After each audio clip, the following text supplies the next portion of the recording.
All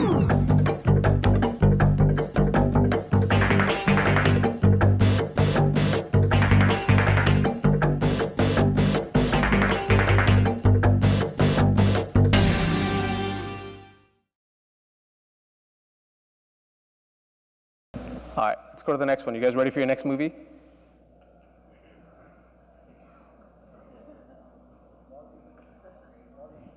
WALL-E, yeah, absolutely. This is WALL-E and his companion Eve. So this is AI is the new UI. And I'm going to break down the acronym for you, right? It's artificial intelligence is the new user interface. And we're going to see this across private and public sector, right? 79% executives think AI is going to be the way their customers interact with their business now. 85% think it's going to be a huge area of investment combining data and artificial intelligence over the next 3 years. So it's absolutely something that we're seeing as becoming more and more pervasive and becoming more and more important. And we're seeing examples of it all over the government and public sector as well. We're using smart agriculture, using AI and robotics, where we've got drones flying over crops to assess the health of crops, to assess irrigation, to assess contaminants. We're using AI-based image analysis for policing, for transportation, to be able to look at a geographic area, determine where human traffic or car traffic is, and move that traffic out of that area if we need to. We have driverless cars using AI to improve passenger safety. A lot of the new statistics show that driverless cars are 8 times safer than human drivers. And we've got AI bots using location and language for a personalized experience. And this, I think, is going to apply to everybody, right? Because it used to be, you used to call an organization, whether it was public or private, and you got connected to someone halfway around the world trying to solve your problem. And that's a very disconnected experience. It is now going to be where those call centers are augmented with artificial intelligence, where you're actually talking to a bot. But that bot knows where you're calling from. It knows the language that you speak in. It knows the accent that you speak in. And therefore, you've got a much more connected, much more engaged experience with the organization that you're trying to talk to. And that's a material difference, right? If we talk about design-led and being experience-driven, that's a material difference in how your citizens feel and how your customers feel. All right, next movie. Iron Man, yes. This is my son's favorite slide, by the way. That's Iron Man, and he's interacting with his technology sidekick, Jarvis. And this one is called the Humancentric design. Right, so I talked about this a little bit. This is all about designing applications, designing the front end of our data tools to be human-centric. Right? And again, there's a cost to not doing this. 40% of customers say they've abandoned a website because they just got overwhelmed with too many options. And again, I'm seeing nods in the room, so I know I've left websites where I was just like, this is just too confusing for me to figure this out. So the future here is about design decisions being made by humans for humans, right? The future of technology, the future of data is absolutely human-centric. So if I'm going to leave you with anything on this slide, it's about, think about the end user experience and keep that in mind, right? Because that's absolutely key. And I like to call it the death of the user manual, right? So if you guys remember the first time you had an iPhone, and it was back in 2000, the first time you took it out, it was probably the most complicated device you've held in your palm before. Probably the most amount of sophistication you've had in your palm. But none of you read a user manual on how to use it. Because the experience was intuitive, because the experience was easy to understand, you went from never even holding a device like this in your phone to being able to use it without having to go through a set of training, without having to use a user manual, without having to do any of that. And that's because the experience was intuitive. And when we talk about human-centric design, that's what we're striving for. We're striving for the ability to convey a complex data idea, a complex data hypothesis, in a way that's simple, in a way that's intuitive, in a way that's easily adopted and easy to understand. Now, we have a whole set of technologies that are popping up in the visual intelligence space. A lot of the vendors out there are doing visual intelligence, right? And combining that with data analytics is replacing textual with visual, right? So the days of the pivot tables with 50 Excel reports are gone, right? We're now looking at visualizations that help you do pattern detection, that help you do anomaly detection, that can look at contextual and predictive analytics, all in a way that's visually compelling and visually engaging. And not only does it have a big impact on the user experience, but like I said, it has a big impact on driving adoption, learning curve, and increasing effectiveness. A lot of my clients ask me all the time, right? Like, I've got a great solution, why is my organization not adopting it? Why are they not getting behind it? Why do I have people doing shadow IT work over here? Why do I have people creating a different set of reports over here?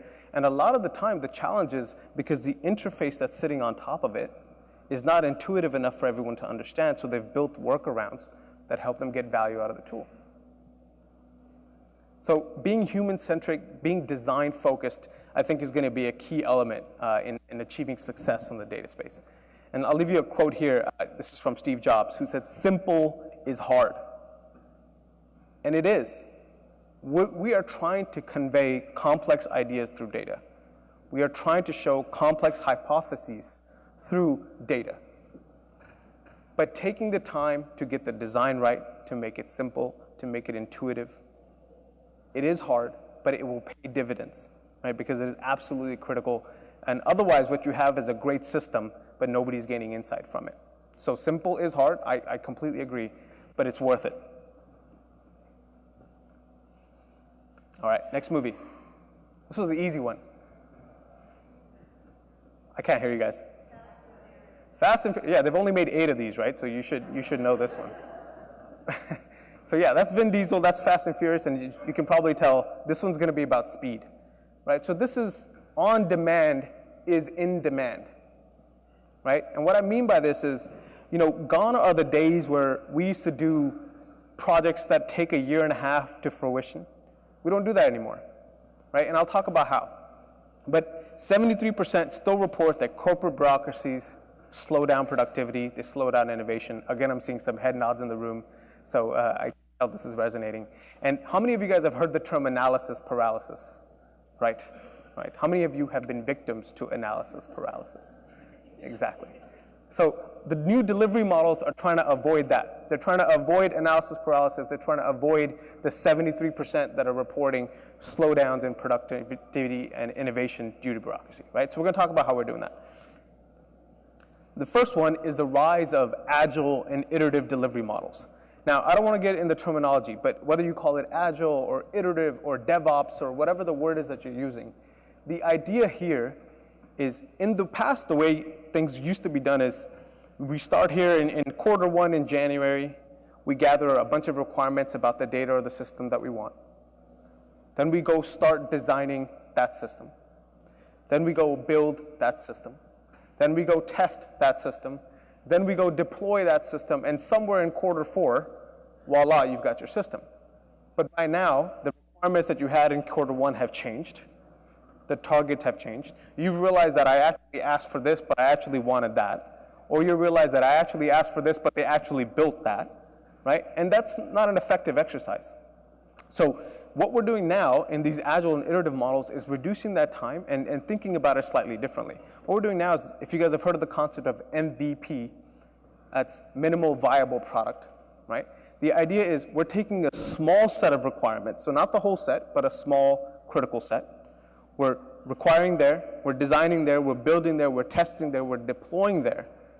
And we're doing that in a matter of weeks, maximum a month, right? Through one sprint iteration or one cycle of the agile process.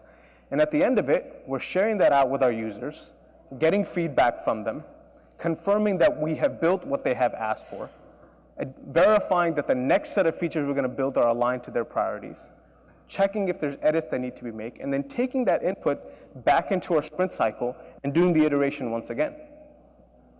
And using that approach is not only getting the product out to market much faster because we're doing it in weeks and months as opposed to that year-long process we used to do, but it's also hitting the mark much better in terms of user satisfaction, right? Because they're actually getting a product they wanted, not a product they wanted a year ago.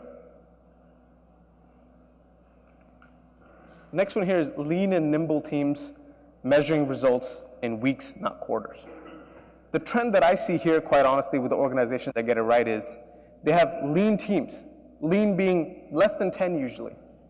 Teams that are complemented with data scientists, data integration specialists, visualization engineers, business analysts, and it's that concept of a pod team or a SWAT team or whatever you want to call it, but a team that is nimble and relatively small, less than 10 people, that are working in this agile and iterative way to drive results out much faster. Right, so it's not about the giant transformation, it's about the quick teams that can demonstrate a proof of concept, that can validate that this is worth investing and worth standing up a larger team around. And this last one I call build, learn, and adjust. Now this is absolutely, I think Silicon Valley's pioneered it, and I think it's now becoming pervasive in the private sector. I still think there's a lot of improvements in the public sector on this one. But the idea here is to use a proof of concept methodology to build something, to push it out to the market, to learn from your release, to learn what you got right, what you didn't get right, make adjustments, and continue to do that. The fail fast model is okay and it's encouraged. I think there's a long way to go in the public sector around that, because I think we still get stuck in that analysis paralysis perspective. But shifting to using proof of concepts to validate what we're building, pushing them out, learning from that experience, and making adjustments based on that experience, I think is going to be absolutely key. And if we want to be able to move at the pace that our citizens are now expecting, I think this paradigm shift, this cultural shift, all of you as leaders in this room are going to have to push in your organizations, because this is the way it's done now. Okay. Head nods. Okay. Next movie. Gravity, absolutely right. That's George Clooney and Sandra Bullock. They're working on a satellite.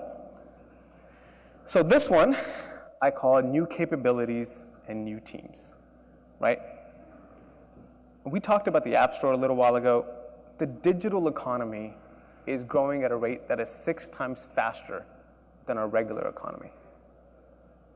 And the point that I want to make around this slide is, it is growing too fast for one person, for one organization, for one team to keep a handle on it. It is becoming a team sport. So don't go at it alone. Find teammates, find partner organizations that can help you in your journey, that can bring in the expertise that you need, and partner with them to go drive something. Because it's just growing too fast for one person to do it. Let's talk about the ways it's happening, right? We've got cloud infrastructures that are providing platforms to share real-time access around the world, scalable solutions, and there's a huge set of technologies that are exploding in this space. And I'm sure you guys are seeing a lot of this already, right? And there's a lot of vendors out there that are talking about it. The Internet of Things and connected devices, we're driving automation through it. This is about my refrigerator telling Amazon that I'm out of milk, and then Amazon shipping that milk to my house without me touching anything, right? We think 40 to 50% of all internet data traffic very soon is going to be machine to machine with no human interaction. Now that's going to perpetuate and fuel the data explosion, but it's also a huge set of new technologies that are going to need to be enabled to make that happen. We have contextual and predictive analytics. We talked about this, proving to be a key differentiator in global competition. So there's a huge amount of technologies that now can do analytical models based on big data, based on future-looking hypothesis data, forecasting future outcomes. And on top of that, you've got your visualization technologies that can now translate that insight into an intuitive user interface. And you've got multi-channel delivery, right?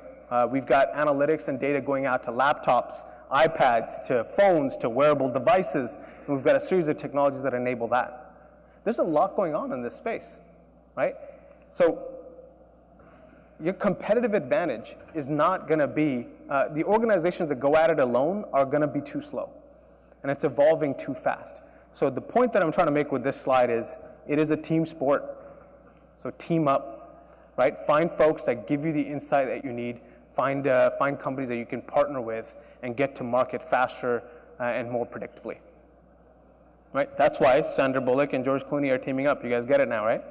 All right. Who knows this one? Minority Report, yeah, that's Tom Cruise using visualization to gain insight from some data. And he was working for the government, so this one is about digitizing government. So what's that? Yeah, Tom Cruise couldn't be here today, I tried. So let's talk about why this is important, right? 90% of public safety IT leaders think this is going to reduce cost. So it's good for the enterprise, it's good for the public service. But that's not all. 80% think it's going to improve the job satisfaction of folks that work in public service. So everyone in this room, 80% of executives think that your lives, your job is going to be more satisfying than it was before because of digital technologies.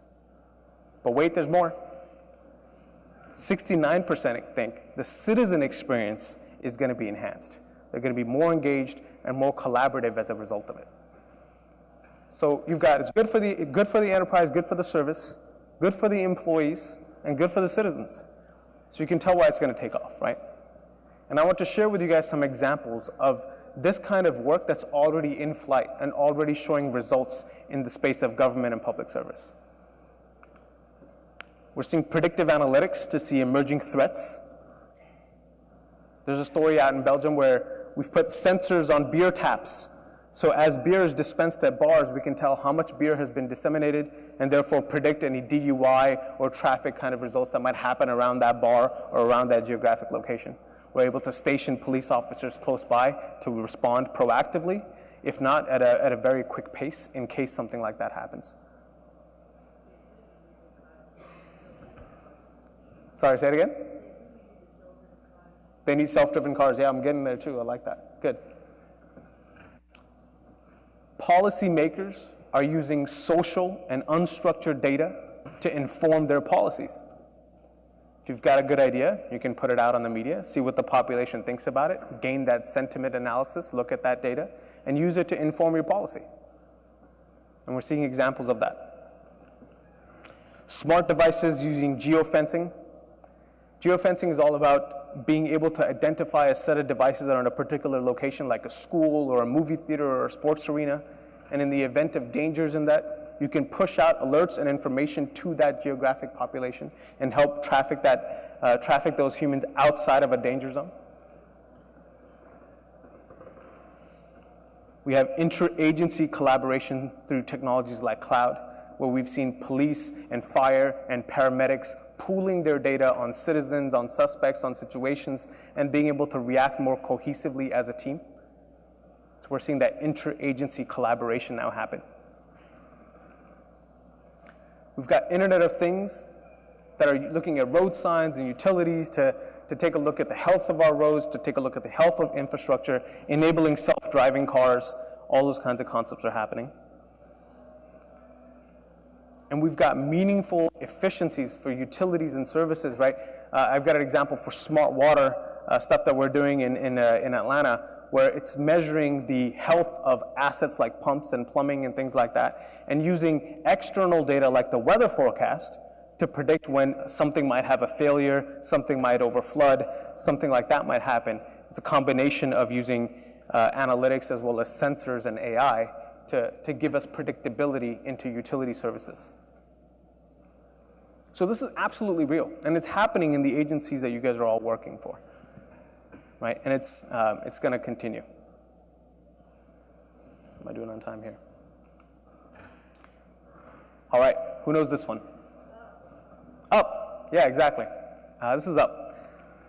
So this is, are you ready, right? Because this is not going to slow down. It is going to get faster and faster. And I tell my clients, if you feel like you're behind today and you choose to do nothing about it, you're going to be further behind tomorrow, because it is not going to slow down.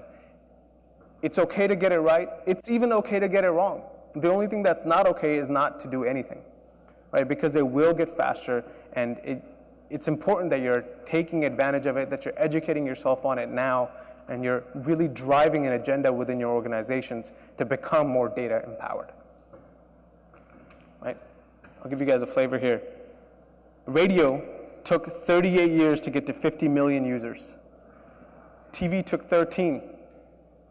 Facebook got to 200 million in less than 1 year. That's an example of pace. It is going to get faster. I'll give you one more. This is my favorite one. 7.5 billion people on the planet. Only 4 billion use a phone. Oh, 4 billion have a cell phone. Only 3.5 billion have a toothbrush. More people have a cell phone than a toothbrush.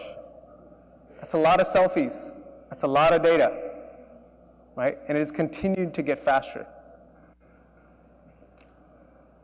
With that, I'll thank you for your time. My Twitter handle's on the screen here if you guys have questions or if you want to talk about this more. Do we have some time for questions? Wonderful. We've got 10 minutes for questions. I have shown roving the crowd with a microphone. Raise your hand.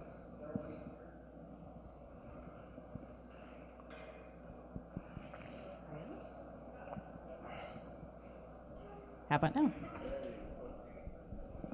Love, love, love your presentation. Thank you. So you presented all the great, wonderful benefits. Can you talk a little bit about the challenges and, quote, the danger or risk that everyone's worried about when we start sharing data? Yeah, you know, quite honestly, I think we've got to relook at the way we think about privacy and we think about security. It's never going to be privacy like it was before the digital revolution. Anything you put on the internet is written in ink. It's going to stay out there forever and ever. Now, that being said, cloud is an area that I hear about all the time. Is my data really secure when it's on a cloud? And quite honestly, it's more of an emotional argument than anything else. Can we go back a slide? I don't know what happened to that. It's an emotional argument more than anything else, because I think data security and digital security has evolved at the same pace as the rest of technology has. So we continue to get more and more complex with our security as we get more and more complex with our data. So I actually think it's more of an emotional argument than anything else. The technology, I think, is there to keep us secure. Yeah, go ahead.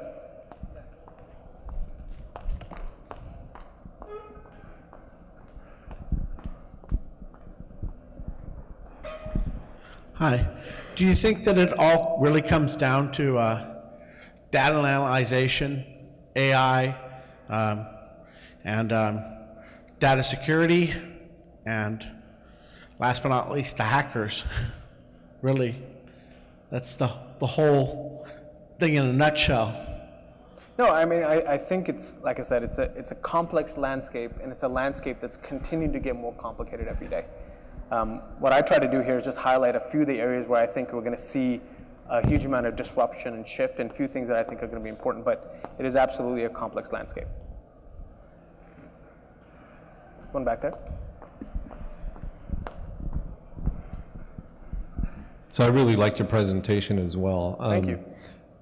You talked about how the public sector is starting to catch on with this, but as we know in the public sector, even though it's government, it's divided into a bunch of different disciplines within government.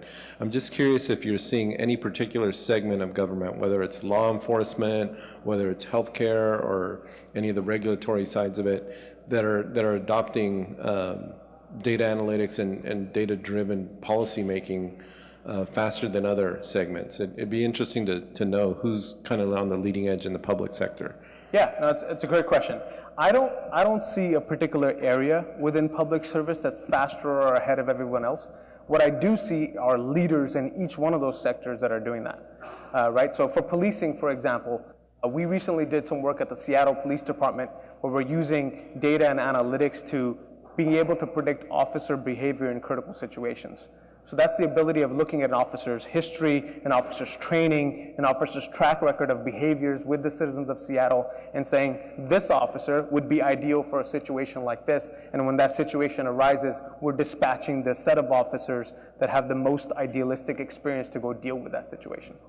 So I don't see one industry or one area within public service that's ahead of the others, but I do think there are leaders within each area that are driving the digital agenda forward and really becoming the leaders of this space, right? And I encourage everyone to think about, are you truly doing enough in this space, right? Because I think there's a huge amount of potential. It's a good question. Anyone else? Going on? You had mentioned there's a breakout session. Which one is it that you were referring to, please? I was referring to the design plus data session. That's at 10:15. Thank you. It's a personal plug, I'm on it. Session number 1 at 10:15. Anyone else? Wonderful. Well, thank you very much. It was great speaking with you all.